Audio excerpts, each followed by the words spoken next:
আসসালামু আলাইকুম রহমতুল্লাহ। প্রিয় ভাইরা, আশা করি সবাই ভালো আছেন। আলোচনা করব যে গত 17 বছরে রাজনৈতিক অবস্থান এবং বর্তমানের রাজনৈতিক অবস্থান এর মধ্যে কোথাও মিল আছে কিনা। তো আমরা জানি যে গত 17 বছর শেখ হাসিনা রাষ্ট্র চালিয়েছেন, সেখানে গুম করেছেন, খুন করেছেন, ক্রস ফায়ার দিয়েছেন এবং ক্রস ফায়ারের নামে অনেক মানুষকে খুন করেছেন আওয়ামী লীগ সরকার। এরপরে গণঅভ্যুত্থান হলো, নাহিদ ইসলাম, সার্জিস আলম, হাসনাত আবদুল্লাহ, নাসিরউদ্দিন পাটোয়ারি, তারা সবচেয়ে বড় ভূমিকা রেখেছে এই গণঅভ্যুত্থানে। সর্বপ্রথম বুক চেটিয়ে বুক মেলে দাঁড়িয়েছেন যে চালাও গুলি। এরপরে আপনার গণঅভ্যুত্থান হলো, তারপরে ইউনূস সরকার আসলো। তো সেখানেও আপনার সবাই রাজনীতি করার একটা সুযোগ পেয়েছে। সালাউদ্দিন কাদের চৌধুরী তিনি শিলং থেকে আসলেন, তারেক রহমান সাহেব লন্ডন থেকে আসলেন, লুৎফর জামান বাবর তিনি এখনও বলেন যে জুলাইতে যদি কেউ বেনিফিট হয় অপেক্ষায় আমি সবচেয়ে বড় বেনিফিট, কারণ হাসিনা তো আমার আর 2 দিন থাকলে জুলাইয়ে দিত। তো আমি যখন নামাজে মসজিদে সেজদা দেই, সেজদা আর উঠাইতে ইচ্ছা করে না, কারণ আল্লাহ তাআলা আমার এমন জায়গা থেকে বাঁচাই নিয়ে আসছেন। আর আমি সবচেয়ে বেশি ভক্ত হচ্ছি লুৎফর জামান বাবর। এই লোকটা আসলেই ভালো, এই লোকটা আসলেই ভালো। এই লোকটার প্রশংসা না করে পারছি না, আল্লাহর প্রতি তার কৃতজ্ঞতা রয়েছে। তো আল্লাহ তাআলা তাকে এমপি হিসেবে এনেছেন, এটা সবচেয়ে বড়।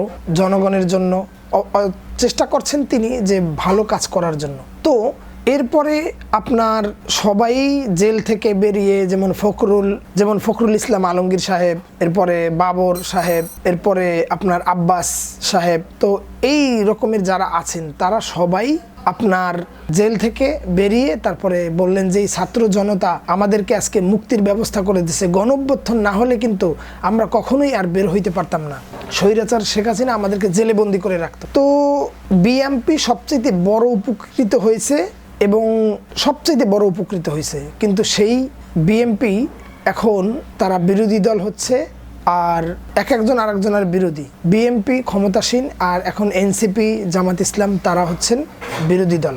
এখন স্বৈরাচারের অনেকেই বলছেন স্বৈরাচারের আমলে যা হচ্ছে ঠিক তেমনিভাবে বিভিন্ন জায়গায় হামলা, সরকারের বিরুদ্ধে কিছু বলা যেত না এবং সরকারের বিরুদ্ধে বললেই তাদের বাহিনী, ছাত্রলীগ এবং আপনার আওয়ামী লীগ প্রশাসন মিলে হামলা করত। কিন্তু বিএনপি অত দূর যায় না, পুলিশ দাঁড়িয়ে রয়েছে আর ছাত্রদল হামলা করেছে, একজনের চোখ একদম নষ্টই করে দিয়েছে, এরপরে মাথা ফাটিয়ে দিয়েছে, কয়েকজন আহত হয়েছে। তো এখানে বিএনপির আপনার কেউ এখন পর্যন্ত কোনো নিউজ দেন নাই বা তাদের কোনো কথা এখন পর্যন্ত দেখা যায় না। এর আগে নাসিরউদ্দিন পাটোয়ারির উপরে ডিম মেরেছে, তার উপরে হামলা করেছে। তো সেখানে আমরা দেখলাম যে ছাত্রদলকে যারা হামলা করেছে, ছাত্রদল তাদেরকে শুভেচ্ছা জানিয়েছেন এবং তাদেরকে অ্যাপ্রিসিয়েট করেছেন, তাদের প্রশংসা করেছেন। তো এই যে একটা রাজনীতি, মারামারি, হানাহানি, লড়াই তো থাকবে আপনার আদর্শিক লড়াই, কেউ ভুল করলে সেটাকে ধরিয়ে দেওয়া এবং ভালো করলে প্রশংসা করা। তো এই কাজগুলো না করে এখন পরস্পর লড়াই চলছে। তো এখন এই জন্য দেশের মধ্যে একটা অরাজকতা পরিস্থিতি সৃষ্টি হয়েছে এবং যারা ইসলাম বিদ্বেষী এবং বাহিরের যারা রয়েছে তারা বিশাল একটা সুযোগের অপেক্ষায় আছে এবং সুযোগ নিচ্ছে যে দেশের অভ্যন্তরে কিছু করা যায় কিনা। কারণ পালিয়ে যাওয়া নেত্রী সে কিন্তু এখনও মানুষকে বলছে আমি ডিসেম্বরের মধ্যেই ফিরবো। তো তাও একটা অপেক্ষা আছে তাদের যে আমরা এই দিনে ফিরবো। এর মধ্যেই চুপ্পুকে রাষ্ট্রপতি থেকে পদত্যাগ করিয়েছে, এরপরে ধীরে ধীরে প্রশাসন এবং সরকারি কর্মকর্তাদেরকে চেইন অফ কমান্ডের মধ্যে নিয়ে আসছে।